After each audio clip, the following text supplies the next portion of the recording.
My beloved young sisters, Minhas amadas jovens irmãs, vocês ouviram mais de uma vez hoje que são a resplandecente esperança da Igreja do Senhor.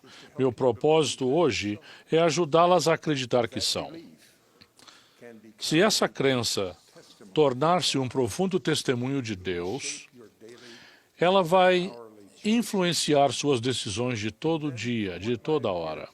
E a partir dessas decisões, aparentemente pequenas, o Senhor vai conduzi-las à felicidade que tanto desejam. Por meio de suas escolhas e decisões, vocês abençoarão inúmeras pessoas. Sua decisão de estar aqui esta noite é um exemplo das escolhas que importam. Mais de 1 milhão de jovens, mães e líderes foram convidadas. De todas as outras coisas que vocês poderiam ter decidido fazer, escolheram estar aqui conosco. Fizeram isso por causa de suas crenças. Vocês acreditam no Evangelho de Jesus Cristo. Acreditaram o suficiente para virem ouvir seus servos com bastante fé e esperança de que algo que ouviram ou sentiram vai conduzi-las a uma vida melhor. Sentiram no coração que seguir Jesus Cristo é o caminho para uma felicidade maior. Talvez não tenham reconhecido isso como uma escolha consciente de grande importância. Talvez tenham sentido vontade de estar com as amigas ou com a família. Podem simplesmente ter aceitado o gentil convite de alguém que lhes fez. Mas, mesmo que não tenham percebido, ao menos sentiram um discreto eco do convite do Salvador. Vinde após mim. Durante esta hora em que estivemos juntos, o Senhor tornou mais profunda a crença que vocês têm nele e fortaleceu o testemunho de cada uma. Vocês ouviram mais do que palavras e música. Sentiram o Espírito testemunhar em seu coração que há profetas vivos na terra, na igreja verdadeira do Senhor, e que o caminho para a felicidade está dentro de seu reino. Seu testemunho de que esta é a única igreja verdadeira e viva na terra hoje em dia cresceu. Não sentimos exatamente as mesmas coisas. Para algumas, o Espírito testemunhou que Thomas S. Monson é um profeta de Deus. Outras sentiram que a honestidade, a virtude e fazer o bem a todos os homens são realmente atributos do Salvador. E com isso, tiveram maior desejo de ser semelhantes a Ele. Todas vocês têm o desejo de que o seu testemunho do Evangelho de Jesus Cristo seja fortalecido. O presidente Brigham Young previu profeticamente suas necessidades e seu desejo há 142 anos. Ele viu vocês e suas necessidades como um pai amoroso e um profeta vivo. Ele viu a influência do mundo chegar às suas filhas. Viu que as influências do mundo as atraíam para longe do caminho do Senhor para a felicidade. Em sua época, essas influências foram trazidas, em parte, pela nova ferrovia transcontinental que ligava ao mundo os santos antes isolados e protegidos. Ele pode não ter visto as maravilhas de tecnologia de hoje, em que um dispositivo pequeno pode ser carregado na mão e é capaz de conectá-las das coisas pequenas que vocês levam consigo em suas mãos e que podem conectá-las a inúmeras ideias e pessoas do mundo inteiro. Mas ele viu como era importante para suas filhas e para vocês que suas decisões fossem tomadas com base num vigoroso testemunho de um Deus vivo e amoroso e de seu plano de felicidade. Eis seu conselho profético e inspirado para suas filhas e para vocês sempre. é o ponto central de meu discurso de hoje. Ele disse o seguinte em uma sala de sua casa a menos de 2 quilômetros de onde esta mensagem está sendo hoje transmitida para as filhas de Deus das nações do mundo inteiro. É preciso que as jovens filhas de Israel adquiram um testemunho vivo da verdade. Depois disso, ele criou uma associação de jovens que se tornou o que hoje na Igreja do Senhor chamamos de Organização das Moças. Vocês sentiram hoje alguns dos maravilhosos efeitos da decisão que ele tomou naquela noite de domingo na sala de estar de sua casa.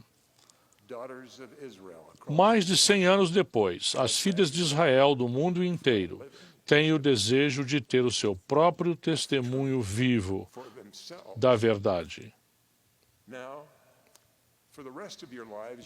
Agora e para todo o restante de sua vida, vocês precisarão desse testemunho vivo e crescente para fortalecê-las e conduzi-las pelo caminho da vida eterna. E com isso se tornarão as mensageiras da luz de Cristo para suas irmãs e seus irmãos do mundo inteiro e por muitas gerações. Vocês sabem, por experiência própria, o que é um testemunho. O elder Joseph Fielding Smith ensinou que um testemunho é um conhecimento convincente dado por revelação a uma pessoa que humildemente busca a verdade. Ele disse o seguinte sobre o Espírito Santo que traz essa revelação. Seu poder de proporcionar convicção é tão grande que não resta dúvidas na mente quando o Espírito fala. Ele disse que é o único modo pelo qual alguém pode realmente saber que Jesus é o Cristo e que seu Evangelho é verdadeiro. Vocês já sentiram essa inspiração por si mesmas. Pode ter sido para confirmar certo aspecto do Evangelho, como aconteceu comigo hoje. Quando ouvi as palavras da 13ª regra de fé que fala em sermos honestos, verdadeiros, castos e benevolentes, para mim foi como se o Senhor tivesse dito. Senti novamente que esses são atributos dele. Senti que Joseph Smith foi seu profeta. Então, para mim, não foram apenas palavras. Em minha mente, vi as poeirentas estradas da Judéia.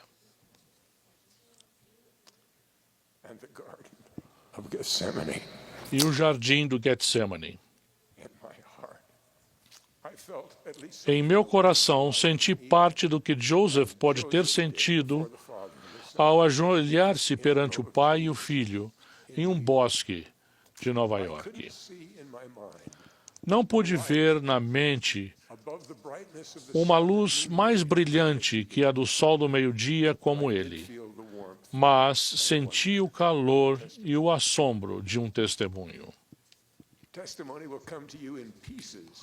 Vocês vão adquirir um testemunho à medida que partes da verdade completa do Evangelho de Jesus Cristo lhes forem confirmadas.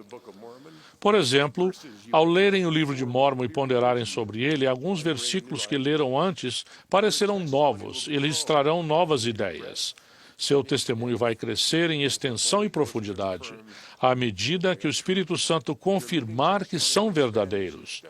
Seu testemunho vivo vai ser ampliado à medida que estudarem, orarem e ponderarem a respeito das Escrituras. A melhor descrição para mim de como adquirir e manter esse testemunho vivo está no capítulo 32 de Alma no livro de Mórmon. Vocês já devem ter lido esses versículos muitas vezes. Encontro uma nova luz toda vez que os leio. Vamos recapitular hoje a lição que eles ensinam. Essa passagem inspirada nos ensina a começar nossa jornada em busca de um testemunho com uma partícula de fé e com o desejo de fazê-la crescer.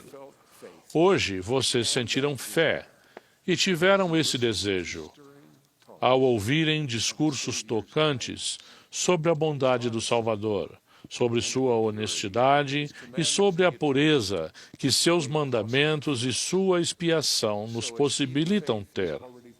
Portanto, uma semente de fé já está plantada em seu coração. Vocês podem até ter sentido parte do crescimento da semente no coração, conforme prometido em Alma. Mas, como uma planta em crescimento, ela precisa ser nutrida e vai murchar. Orações fervorosas, frequentes e sinceras são nutrientes vitais e necessários.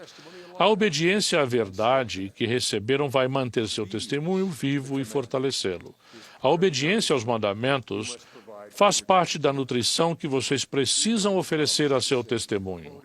Lembrem-se da promessa do Salvador. Se alguém quiser fazer a vontade dele, pela mesma doutrina conhecerá se ela é de Deus ou se eu falo de mim mesmo. Isso aconteceu comigo e vai acontecer com vocês. Uma das doutrinas do Evangelho que aprendi quando jovem é que a maior de todas as dádivas de Deus é a vida eterna. Aprendi que parte da vida eterna é vivermos juntos com amor e como família para sempre. Desde a primeira vez que ouvi essas verdades e elas foram confirmadas em meu coração, senti-me obrigado a fazer todas as escolhas que pudesse para evitar contendas e promover a paz em minha família e no meu lar. Somente depois desta vida poderei desfrutar a plenitude dessa, que é a maior de todas as bênçãos, a vida eterna. Mas, em meio aos desafios desta vida, tive apenas um vislumbre do que minha família pode ser no céu. A partir dessas experiências de vida, meu testemunho da realidade, do poder selador exercido nos templos, cresceu e foi fortalecido. Ao ver minhas duas filhas serem batizadas no templo, em lugar de seus antepassados, senti meu coração se voltar a elas e aos antepassados cujos nomes encontramos. A promessa de Elias de que os corações se voltariam uns aos outros nas famílias foi-nos concedida. E assim, a fé para mim se tornou um conhecimento seguro, conforme prometido no livro de Alma. Vivenciei ao menos parte da alegria que meus antepassados sentiram quando o Salvador foi ao mundo espiritual após seu ministério mortal. Eis a descrição que lemos em Doutrina e Convênios. E os santos regozijaram-se em sua redenção e dobraram os joelhos e reconheceram o Filho de Deus como seu Redentor e Libertador da morte e das cadeias do inferno. Seus semblantes brilhavam e a resplandecência da presença do Senhor repousou sobre eles e cantaram louvores a seu santo nome. O sentimento que tive da alegria deles me veio ao colocar em prática meu testemunho de que a promessa de vida eterna do Senhor é real. Esse testemunho foi fortalecido pela decisão de colocá-lo em prática, como o Salvador prometeu que aconteceria. Ele também ensinou que, além de decidirmos ser obedientes, precisamos pedir um testemunho da verdade em oração. O Senhor nos ensinou isso em seu mandamento de orar sobre o livro de Mórmon. Ele disse por meio de seu profeta Moroni: Eis que desejo exortar-vos, quando lerdes estas coisas, caso Deus julgue prudente que as leiais, a vos lembrardes de quão misericordioso tem sido o Senhor para com os filhos dos homens, desde a criação de Adão até a hora em que receberdes estas coisas, e a meditardes sobre isto em vosso coração. E quando receberdes estas coisas, eu vos exorto a perguntardes a Deus, o Pai eterno, em nome de Cristo, se estas coisas não são verdadeiras. E se perguntardes com um coração sincero e com real intenção, tendo fé em Cristo, Ele vos manifestará a verdade delas pelo poder do Espírito Santo. E pelo poder do Espírito Santo, podeis saber a verdade de todas as coisas. Espero que todas vocês tenham posto essa promessa à prova por si mesmas ou que o façam em breve. A resposta pode não vir em uma única e vigorosa experiência espiritual. Para mim, isso aconteceu serenamente a princípio, mas foi se tornando cada vez mais forte a cada vez que lia o livro de Mórmon e orava a respeito dele. Não dependo do que aconteceu no passado. Para manter firme o meu testemunho vivo do livro de Mórmon, reivindico essa promessa de Moroni com frequência. Não considero a bênção do testemunho como um direito perpetuamente adquirido. O testemunho precisa ser nutrido pela oração fervorosa, pelo anseio pela palavra de Deus nas Escrituras e pela obediência à verdade que recebemos. Há perigo quando negligenciamos a oração. Arriscamos nosso testemunho quando estudamos e lemos apenas superficialmente as Escrituras. Esses são nutrientes indispensáveis para o nosso testemunho. Lembram-se da admoestação de Alma, mas se negligenciardes a árvore e deixardes de tratá-la, eis que não criará raiz. E quando chegar o calor do sol e a abrasar, secará, por falta de raiz, e arrancá-las eis, e lançareis fora. Ora, isso não é porque a semente não seja boa, nem porque o seu fruto seja indesejável, mas porque vosso terreno é estéril, e não cuidais da árvore. Não podeis, portanto, obter seu fruto. O hábito de banquetear-nos na palavra de Deus, a oração sincera e a obediência aos mandamentos do Senhor precisam ser colocados em prática de modo equilibrado e contínuo para que nosso testemunho cresça e prospere. Todos temos situações que escapam ao nosso controle e que interrompem nosso esquema de estudo das Escrituras. Pode haver períodos em que decidimos não orar. Pode haver mandamentos que por um tempo decidamos ignorar. Mas nosso desejo de ter um testemunho vivo não será realizado se esquecermos a advertência e a promessa encontradas em Alma. E assim, se não cultivardes a palavra esperando com os olhos da fé o seu fruto, nunca podereis colher o fruto da árvore da vida. Se, porém, cultivardes a palavra, sim, cultivardes a árvore quando ela começar a crescer, com vossa fé, com grande esforço e com paciência, esperando o fruto, ela criará raiz, e eis que será uma árvore que brotará para a vida eterna. E por causa de vosso esforço, e de vossa fé, e de vossa paciência em cultivar a palavra para que crie raiz em vós, eis que pouco a pouco colhereis o seu fruto, que é sumamente precioso, que é mais doce que tudo que é doce, que é mais branco que tudo que é branco, sim, e mais puro que tudo que é puro. E banquear-te-vos-ei com esse fruto, até vos fartardes, de modo que não tereis fome, nem tereis sede. Então colhereis a recompensa de vossa fé e de vossa diligência e paciência e longanimidade, esperando que a árvore vos dê fruto. As palavras dessa escritura, esperando o fruto, guiaram os sábios ensinamentos que vocês receberam hoje. É por isso que seus olhos estão voltados para um dia futuro na sala de selamento de um templo. É por isso que ajudamos vocês a visualizarem hoje a cadeia aparentemente interminável de luz refletida nos espelhos das paredes da sala de selamento do templo de Deus, onde vocês podem vir a se casar. Se puderem esperar esse dia com suficiente desejo, que seja fruto de um testemunho, vocês serão fortalecidas para resistir às tentações do mundo. Toda vez que vocês decidem que vão tentar viver de modo mais semelhante ao Salvador, seu testemunho é fortalecido. Tempo virá em que saberão por si mesmas que Ele é a luz do mundo. Sentirão a luz crescer em sua vida. Isso não acontecerá sem esforço, mas vai acontecer à medida que seu testemunho crescer e vocês decidirem nutri-lo. Eis a promessa que se encontra em doutrina e convênios. Aquilo que é de Deus é luz, e aquele que recebe luz e persevera em Deus recebe mais luz. E essa luz se torna mais e mais brilhante, até o dia perfeito. Vocês serão uma luz para o mundo ao partilharem seu testemunho com outras pessoas. Vocês refletirão para outros a luz de Cristo que há em sua vida. O Senhor encontrará meios para que essa luz toque as pessoas que você ama.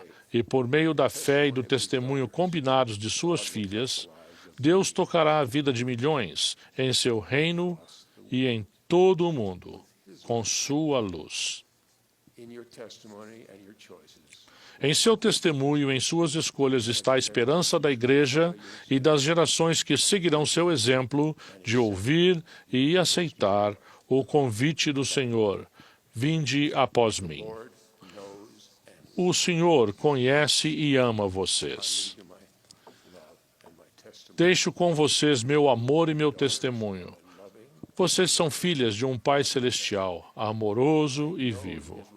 Sei que seu Filho ressuscitado, Jesus Cristo, é o Salvador e a luz do mundo. E testifico que o Espírito Santo enviou mensagens para vocês hoje, confirmando a verdade em seu coração. O presidente Thomas S. Monson é o profeta de Deus. E assim disso testifico, no nome sagrado de Jesus Cristo. Amém.